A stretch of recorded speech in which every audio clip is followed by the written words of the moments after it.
আমরা যারা গত 16 বছর আসলে এই ঘটনাগুলোর ভিকটিম ছিলাম, আমাদের কাছে এটা অবশ্যই স্বাধীনতা। 5ই আগস্ট আমরা আসলে নতুন করে স্বাধীন হয়েছি।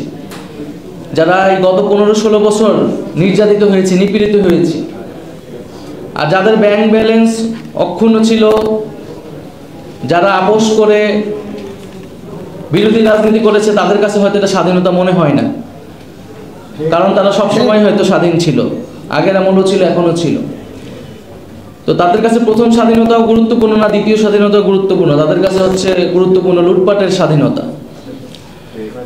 তো গত 16 বছরে 15 বছরের যে সকল নির্যাতিত মানুষ যারা নির্যাতিত হয়েছে, সেটা বিভিন্ন রাজনৈতিক দলের কর্মী থেকে শুরু করে নেতারা যারা রয়েছেন, সাধারণ মানুষ এবং বিভিন্ন সামাজিক বা ছাত্র আন্দোলনে নিপীড়ন চলেছে। আমরা মনে করি যে গত 16 বছরের এই নির্যাতিত যে পরিবারগুলো রয়েছে, যেই শক্তিগুলো রয়েছে, এই শক্তিগুলো আমাদের সবসময় ঐক্যবদ্ধ থাকা প্রয়োজন। কারণ এই ঐক্যের শক্তির মাধ্যমে আমরা আওয়ামী ফ্যাসিজমকে আসলে প্রতিহত করেছিলাম।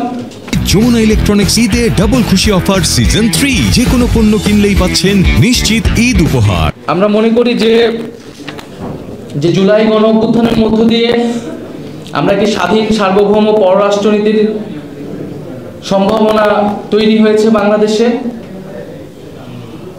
এবং বাংলাদেশ একটি ভারসাম্যপূর্ণ মর্যাদা ভিত্তিক একটা পররাষ্ট্রনীতি মাধ্যমে পরিচালিত হবে, যেখানে দেশের জাতীয় স্বার্থ এবং জনগণের স্বার্থই প্রধান হিসেবে বিবেচিত হবে। সেই স্বার্থের ভিত্তিতে আমরা যে কোনো দেশের সাথে সম্পর্ক স্থাপন করতে চাই। আমাদের রাষ্ট্রীয় এবং জাতীয় পররাষ্ট্রনীতি আসলে সেই দিকে হওয়া উচিত। গত 16 বছরের যে আমাদের নতজানু অবস্থা থেকে আমাদের বের হয়ে এসেছি 5ই আগস্ট, এবং সেটা যাতে অক্ষুণ্ণ থাকে, ধারাবাহিকতা থাকে।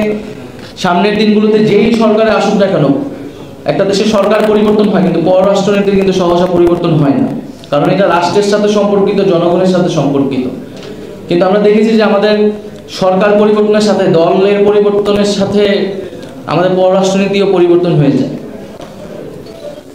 তো আমরা বলবো যে আজকের এই আয়োজন থেকে যে ভারতের সাথে বাংলাদেশের সম্পর্কের ব্যাপারে আমরা এর আগেও স্পষ্ট করেছি যে সমতা, ন্যায্যতা এবং মর্যাদার ভিত্তিতে আমরা যে কোনো দেশের সাথে সম্পর্ক স্থাপন করতে আগ্রহী। ভারত প্রতিবেশী দেশ হিসেবে ভারতের সাথে আমাদের সেই ঐতিহাসিক, সাংস্কৃতিক এবং অর্থনৈতিক সম্পর্ক রয়েছে। আমরা সেটাকে কন্টিনিউ করতে চাই, বাংলাদেশ সেটা কন্টিনিউ করবে, এটা আমাদের প্রত্যাশা থাকবে, কিন্তু অবশ্যই সেটা সমতা এবং ন্যায্যতার ভিত্তিতে। বাংলাদেশে গত 54 বছর ধরে আমরা দেখেছি যে সীমান্ত হত্যা একটা গুরুতর মানবাধিকার, আন্তর্জাতিক মহলে বিবেচিত হয়ে এসেছে, কিন্তু এই সমস্যার কোনো সমাধান আজ তক হয়নি।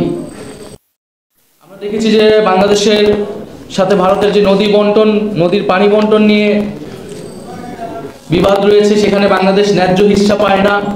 তো ভারতকে বাংলাদেশের সাথে যদি সত্যিকার অর্থে গণতান্ত্রিক সম্পর্ক স্থাপন করতে হয়, তাহলে অবশ্যই বাংলাদেশের যেটা হিস্সা, জনগণের যেটা প্রাপ্য, সেই প্রাপ্য বুঝিয়ে দিতে হবে।